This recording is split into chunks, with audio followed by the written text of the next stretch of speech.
Good day, I'm Theodore Henry, and this is your JIS News for Friday, March 14, 2025. Government is increasing the General Consumption Tax (GCT) exemption threshold for micro, small, and medium-sized enterprises (MSMEs), raising it from $10 to $15 million.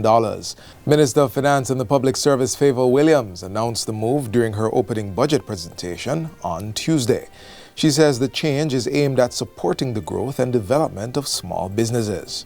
The latest figure from the Small Business Association of Jamaica is that there were an estimated 422,000 registered small businesses in Jamaica, generating, and get this figure, 80% of the jobs in the Jamaican economy. This means 1,136,240 persons in our workforce are employed by a micro, small, or medium enterprise.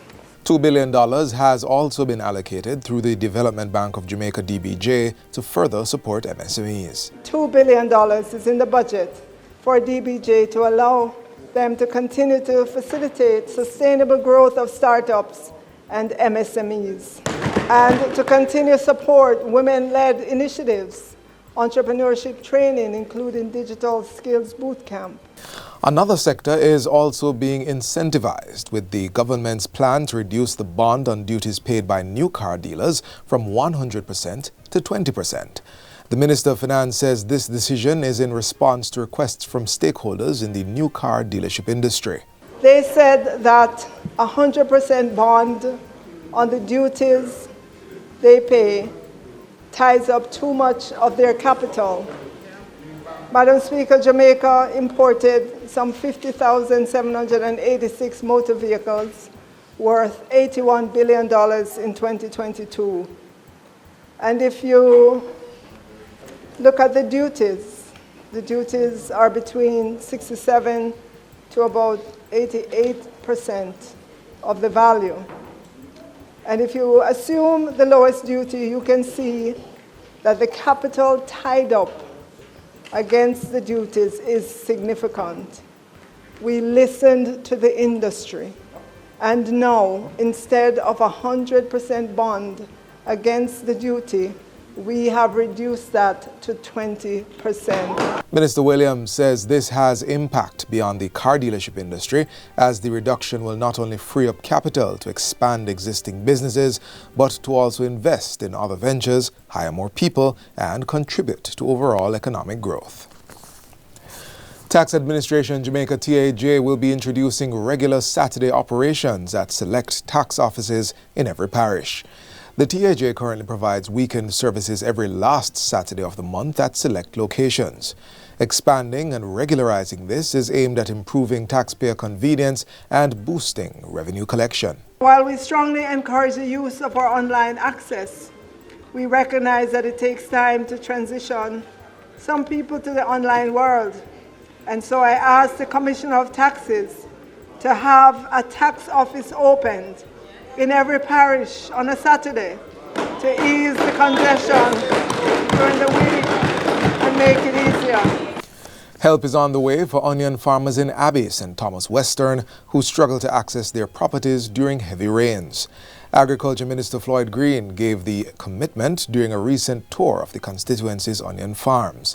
He revealed that an engineering team from the Rural Agricultural Development Authority (RADA) would work with farmers to ensure they could access their farms, even during challenging weather conditions. Clearly, they have an access challenge. It's okay when the river is not doing so badly, but they need at least a bridge that they can come into this area and tend to their crops. So we're going to ask the RADA team to look at it, and once we have the engineering designs, then we will see how we take that from the Farm Road program. In addition to providing bridge access to farmers, Minister Green highlighted plans to incorporate more technology into farming. This includes the purchase of drones to improve production efficiency and enhance the financial benefits for farmers. This is what agriculture is about. It's about people making wealth, taking care of their families, and leading our food security drive. Looking ahead, the minister projects that 2025 will be the biggest production year for onions, signaling strong growth and potential for the sector. Renovation works on the JIS market in St. Thomas should be done by the end of this year. Minister of Local Government and Community Development, Desmond McKenzie, gave the update during a tour of the market on Wednesday to assess the progress of cleanup activities. The visit came after the minister toured the market in late February and committed to cleaning and reopening the space for vendors to use while renovation plans are finalized. On Wednesday, he again assured vendors they would soon have the market to ply their wares. The registration process will commence, but I want to make it clear that this is not the end of the process. We're going to be facilitating the vendors in the market until we would have completed the assessment and the budgeting for the renovation of the market. And I want to tell the vendors, and this will be good news for them, during the period of the assessment and the renovation of the market, the vendors will not be asked to pay any market fees for that period of time that they are occupying the facility. The Jamaica Urban Transit Company, JUTC, will soon begin testing a self-charging battery electric bus. The bus has the potential to operate over 1,500 kilometers before requiring refueling. The unit can also last up to 3 months before needing a rapid battery recharge. Transport Minister Darrell Vaz says this initiative reflects the government's commitment to providing eco-friendly public transportation. At present, we have a total of 170 buses which have been procured for JUTC with an additional 100 in procurement. 70 of those are fueled by compressed natural gas. The planned infusion of this additional 70 CNG buses should see greater reliance on CNG-powered buses to move commuters and a correspondingly reduced dependence on diesel-powered buses. And finally, Prime Minister Dr. Andrew Holness has appointed Ambassador Audrey Marks to the Senate.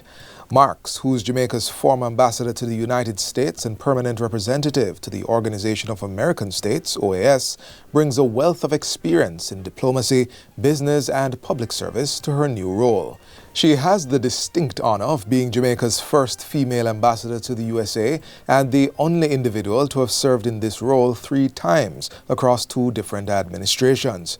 Her extensive experience in strengthening Jamaica-US bilateral relations and advocating for Jamaica's interests at the OAS is expected to be invaluable in her new role in national policy and legislative development. In a statement from Jamaica House, Prime Minister Holness congratulated Ambassador Marks on her appointment and said he looked forward to her continued contributions to nation building through her service in the Senate.